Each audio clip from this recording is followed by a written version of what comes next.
What it is, YouTube, it's MrGoldenSports bringing you an online ranked match for the PlayStation 3. And today we're meeting, of course, another request that was in the comments. Seen a lot of this team requested, so we went ahead and chose the Miami Dolphins.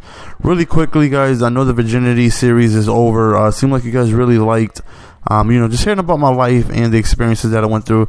Let me know if you guys are interested in hearing the story, the real story of just how I met my wife and how we got to where we are today. It's probably going to take about 20 parts. Like, it's incredible. It's an amazing story. But, if you guys are willing to rock with me that long, let me know. I can go ahead and start that. Also, leave in the comments which teams you are looking forward. So let's go ahead and get this gameplay. I'm going against the New England Patriots. And, of course, I think they match up pretty well. The Patriots have a dominant offense. But, the Dolphins have 5 really solid corners with man-to-man. So I feel like I can, be able to lock up. And on his first drive, we end up getting a safety, so we take an early lead.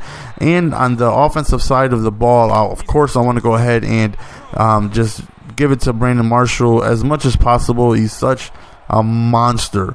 Brandon Marshall is an animal. And so is this guy, Reginald Bush, who goes ahead and take a quick outslant all the way to the crib. You have to be careful, though. His carrying is extremely low, so it can even get dangerous at times just running with him consecutively. But his speed and acceleration, not to mention his elusiveness, makes him, a home run threat. So anytime he has the ball in his hands, it's a possibility for, a touchdown. And, of course, I'm going against somebody who likes to go for it on fourth down in very bad situations, which makes it a lot easier for me. When people do that, I don't have to put too much thought into my offense. A couple runs, maybe screen here and there, and, we're already in the end zone. First thing, go after that screen play. We try to give it to Marshall. Try to make him look pretty with a nice running touchdown on the stat sheet. But he gets stuffed, so we end up and we go to Thomas for the fullback dive. And now we're up 16-0. And, at this point, the Dolphins definitely have a very good defense. Definitely underrated. Is their defense compatible to New England's offense? No, because, their defense is not as good as Patriots' offense, but it is very good. I love to play man-to-man. And look at this bonehead move. He kicks the ball out of bounds. Somebody give this man some awareness attributes. Now, you got to pick that up, man. Don't kick it out of bounds. This ain't soccer. You're playing the wrong game. But, I mean, like I said, they have 4 solid cornerbacks with man-to-man, over 80. And, I like to be able to play man-to-man a lot.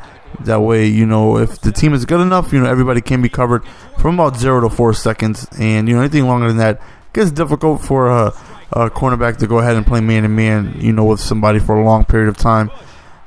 So, I get the ball again, and there it is what I'm talking about with Reginald Bush. He fumbles way too often. Like I said, he can sometimes just be a curse. As good as he is, he can just go ahead and, like the snap of a finger, fumble the ball and turn the game around for your opponent. But, say it on the least, it's, 50-50 chance you got to take with him. 50% chance that he'll have a bad game, do a lot of fumbles, or 50% chance that he can just be the speedster on the field, just doing work for you.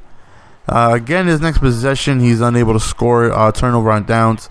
And, now I'm mixing up. I have Slayton in as my running back. But when we're going to pass the running back, we make sure Reginald Bush is in. 3 receptions already. So as you can see, he's a target that I look towards often. And I give him his 4th reception right there. He has really great hands, even though he doesn't show that running the ball. But as far as receiving goes, he has really good hands. Nice catch in traffic. So he's definitely a very solid, possibly the best running back who can be turned into a receiver. On 4th and 6, I kick the field goal because I'm unable to score. So, I take my points, and now I'm up 19-0. And although he has a dominant offensive team, he's very forceful. He goes ahead and just tries to force the ball to certain players. And, you could already tell the type of player that he was from the beginning of the game. He didn't run the ball much, even though the few times he did really well with it. 4th and 5, of course, in my territory again. He just doesn't learn his lesson. He ends up going for it, not getting it. Just enough time for me to go ahead and kick a field goal right before halftime ends. So now I'm up 22-0, not to mention I get ball back at halftime. And, he's somebody who played like a 3-man quarter, so it was kind of easy to run on him whenever I chose to. Like he didn't utilize his team as best as he could. But, you know, I go ahead, I give him a chance. Why am I going for it on 4th down, even though I have a huge lead, you may ask? I want to kill the clock. You know, I don't want to prolong the game. To me, I feel like the game is over, you know, so I want to go ahead and get a 1st down and kill the clock instead of giving him the ball by punting. But he ends up scoring a touchdown off of my bonehead mistake, and now, you know, technically he's back in it. You know, one more score if he can stop me. Now he's a 1-possession ball game plus 2-point conversion, and he's back in it. So now, you know, I still want to kill the clock, but I have to be smart while doing, you know, my offense. I can't just go ahead and, you know, be running on 3rd and 9 and things like that. I do want to take as much time off of the clock as possible, but, you know, since he is technically in striking range, if I were to make a mistake, I got to go ahead and, you know, do the smart thing and try to do what I can to put points on the board. 3rd and 14, I go ahead and I do a draw. But that's that boneheadedness I'm talking about that I have, where I just overanalyze things and I think too much. I go for it, and that's the NCAA interception right there. Number 42 on the spin. But, you know, we're in the 4th quarter. I still have my lead. And, again, this drive stalls, and I end up offering him a concede, and he ends up accepting it. So, again, guys, thank you for your time. Once again, let me know if you want to do this story with my wife. It's going to be it's probably going to take me like 4 months to finish it, considering I do like a part every week. But if you guys are interested, let me know. Again, leave in the comments which teams you like to see. Thank you for your time, guys. MrGoldenSports signing out. As always, I truly appreciate the time you take out of your day to watch any, you know, minutes of my videos. It really means a lot, and I truly thank each and every one of you guys.